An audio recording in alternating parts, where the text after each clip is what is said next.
बदलापूर प्रकरणात आरोपी अक्षय शिंदेच्या एन्काउंटरवर राजकारण सुरू झालंय। विरोधी पक्ष, सत्ता पक्षावर आणि पोलिसांकडून झालेल्या एन्काउंटरवर प्रश्नचिन्ह उद्भवत आहेत। त्यावर सत्ता पक्षाच्या नीलम गोरे आणि चित्रा वाघ यांनी विपक्षाला धारेवर धरलंय। पाहूयात। बदलापूरचा हरामखोर नराधम ठार झाला, त्याला जागच्या जागी फाशी झाली पाहिजे अशी मागणी करणारे विरोधक आता चौकशीची मागणी करतात। किती दुटप्पीपणा आहे। आपल्या पोलिसांवर एखादा आरोपी हल्ला करत असेल तर काय त्याची आरती करायची?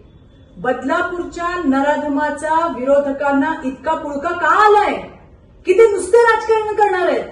राजकारण करणाऱ्या सगळ्या विरोधकांना लाज वाटली पाहिजे। धन्यवाद।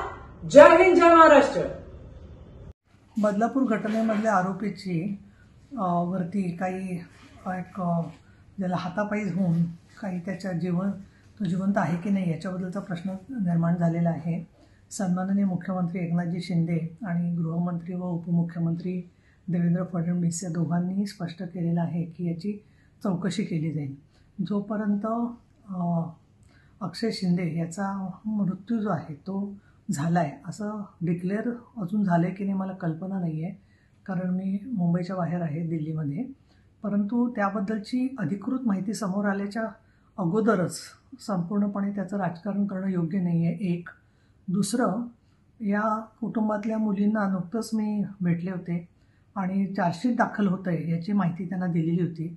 महाराष्ट्रामध्ये अशा अनेक घटना घडल्यावर महाराष्ट्र सरकारचा साधारणपणे आपण कार्यपद्धती पाहिली तर 6 महिने ते वर्षभरामध्ये 2 वर्षामध्ये अशा काळामध्ये घटनांचा निपटारा होण्यासाठी खूप सरकार प्रयत्न करते। इतकंच नव्हे तर पॉक्सोच्या आणि कायद्यांमध्ये 376 मध्ये केंद्र सरकारने पण बऱ्याच सुधारणा केलेल्या आहेत।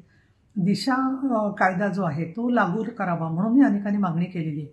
त्यामुळे थोडक्यात सरकारचा प्रयत्न कायदेशीर मार्गानेच केसचा निकाल लावायचा असतो, म्हणूनच ॲडव्होकेट उज्ज्वल निकम यांची नियुक्ती केलेली होती।